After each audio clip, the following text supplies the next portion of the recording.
嗨，大家好，我是戴淑轩，我来自英国，欢迎回到我的频道。你有没有听过一些英文单字，心里想说，这真的是英文吗？也太 random 了吧。但其实呢，这些单字都是真的，而且英国人超爱用，只是在课本里你几乎不会看到。如果你想听得懂真正的英式英文，不只是背单字，还包括背后的文化、幽默感、说话方式，这真的是我们在全方位英语文化课程里教的内容。新学期报名只剩几天，名额有限，想上的话也快哦，可以到 cgv.com/coach 看看。好，那我们就从这些听起来像假的，但其实是真的英文开始吧。A very British word is wishy-washy. If something is wishy-washy, it's like weak and indecisive. It comes from the sound of water like sloshing around. Wishy-washy. Example, his answer was so wishy-washy that no one really knew what he meant. So it's like he spoke very unclearly, indirectly, kind of roundabout, and just not clear. That's wishy-washy. Now this one is even more British. Argy-bargy. I love this word. Argy-bargy. There was a bit of argy-bargy at the football match. Argy-bargy basically means a noisy argument, and it comes from British rhyming slang in the late 1800s. There was a bit of argy-bargy over who should pay. So like people shouting at each other, a loud disagreement. If you see someone shouting at someone else in the street, that's argy-bargy. And it's kind of a funny way to describe this. Be careful wearing the other team's colours at a football match. You don't want to get into any argy-bargy. And it might be said more like, don't get into any argy-bargy. Or, oh, there was a bit of argy-bargy over there. Now, another British rhyming phrase that originated in the 1800s that we still use today is airy-fairy. Airy-fairy means unrealistic or impractical. It suggests something light and floaty and not solid. If you want a clear action plan, you probably don't want the plan to be airy-fairy. And if someone is airy-fairy, it means that they don't really have their feet on the ground. They're not a very practical person. So an example sentence could be, nice idea, but it's a bit airy-fairy. Can we make the plan more tangible? Now, have you heard of woozy? Woozy. If I'm feeling a bit woozy, what do you think that means? It means dizzy or lightheaded. You know when you stand up too quickly and you feel woozy? It could also be if you're very sleepy or a bit drunk, that kind of feeling where you're just a bit out of it. That's feeling woozy. Like, oh, I woke up feeling a bit woozy this morning. Maybe I needed to drink more water before I went to bed. Or I felt woozy after standing up too fast. Or after spinning around with the kids, I felt woozy. Another similar one is queasy, but this is more like feeling sick or nauseous. This word actually dates back to Old English, so it's a really old word, but we still use it. Like, the boat ride made me feel queasy, or that smell on the bus made me feel slightly queasy. So when you want to throw up, that kind of feeling is queasy. How about kerfuffle? Have you heard this word? This is such a good word and I love it. It means a fuss, a confusion, or a disturbance, usually about something small. It's actually a Scottish word from the 1800s, meaning disorder and commotion. Example, there was a bit of a kerfuffle when the train was cancelled. So maybe everyone was a bit stressed, like talking a lot or kind of panicking, you know, just like confusion, and they're like, what's going on? Oh, what shall I do? Shall I call someone? Shall I change train or whatever? Or there was a minor kerfuffle over the seating arrangements, but it was quickly sorted. Maybe in this context, it was the seating arrangements at a wedding. Maybe two relatives didn't like each other, but they were supposed to sit near each other. So they quickly talked to someone and arranged so that they could sit somewhere else. But for a moment, there was a bit of a kerfuffle, like, oh dear, what shall we do? If you're using it in casual speaking, you could say like, it was a bit of a kerfuffle, to be honest. Nothing serious though. Or there was a bit of a kerfuffle, but it all worked out in the end. Now the next one is also very British, dilly-dally. This is a verb, to dilly-dally. It means to waste time or delay. Like, stop dilly-dallying, we're going to be late. Or, come on, stop dilly-dallying, everyone's waiting for you. Or, we were dilly-dallying so much we almost missed the train. Are you someone who likes to dilly-dally? A similar word is to faff. If you faff around, it means you like waste time doing unimportant things when really you should be doing something else.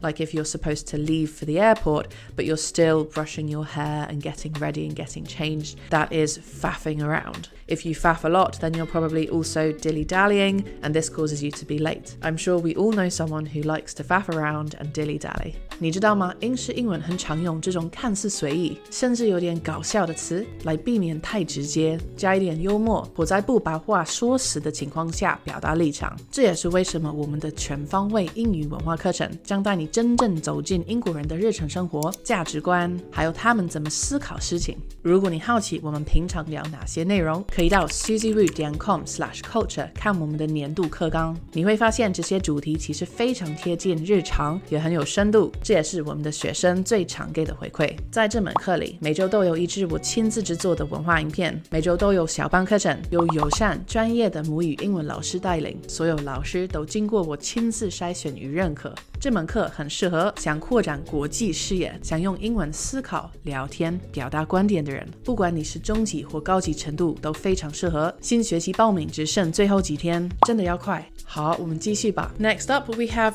nincompoop, another extremely British word, nincompoop. It's a usually light-hearted way of saying someone is a foolish or silly person. From the Latin non compos mentis, meaning not of sound mind, i.e. crazy or insane. I left my keys inside again. I'm such a nincompoop. He forgot his passport and felt like a total nincompoop. Don't be a nincompoop, it's right in front of you. I felt like such a nincompoop when I realized I got the day wrong. So it's used in a kind of cute, silly, ironic way. And another very British, very spoken word for you, willy-nilly. The adjective willy-nilly means randomly, without planning or control. And it's from the old phrase will I nil I, meaning whether I want to or not. Example, you can't just change the rules willy-nilly. This is actually an adverb and not an adjective. They were hiring people willy-nilly without thinking it through. Rules exist for a reason. You can't break them willy-nilly. Now, how about woo-woo?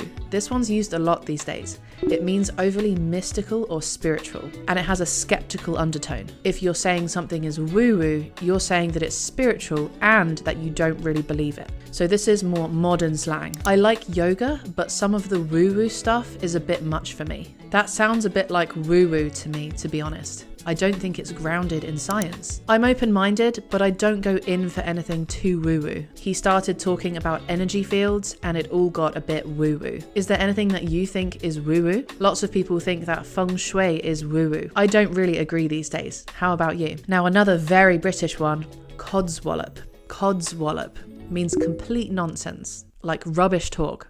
That explanation is absolute codswallop. That's a load of codswallop. I don't believe a word of it. He talks a lot, but most of it's codswallop. And another word that's great is shambles. It was an absolute shambles. This means a state of total mess or chaos. And originally it meant a medieval slaughterhouse or meat market. The house was in a complete shambles after the move. The whole thing was a shambles from start to finish. I turned up late, forgot my notes. Honestly, it was a shambles. Their organisation is a bit of a shambles at the moment. The British government is a bit of a shambles. Now, how about hush hush? If something is hush hush, it's secret and not to be openly discussed. It comes from the sound people use to tell others to be quiet, like hush, shh. It's all very hush hush at the moment, meaning it's all secret, no one's talking about it. They're being a bit hush hush about the details. I've heard whispers, but it's all pretty hush hush. Like maybe a new product launch, maybe some office gossip, maybe secret celebrity relationships, or family matters like pregnancies and so on, or money related things like salaries and bonuses. It's all very hush hush. I can't say, it's a bit hush hush. They're keeping it hush hush for now. 所以你下次听到有人说 This is codswallop, there was a bit of argy-bargy, or the whole thing's a shambles, 你就知道这不是乱讲，而是非常道理的英式英文。如果你想累积最到字、最常用的日常口语英文单字和片语，还培养生活感、文化理解，还有母语者的思考方式，那全方位英语文化课程真的很适合你。新学期即将开始，再次提醒，报名只剩最后几天。那你呢？你觉得哪一个英文单字最想乱编的？留言告诉我，我们下次再见。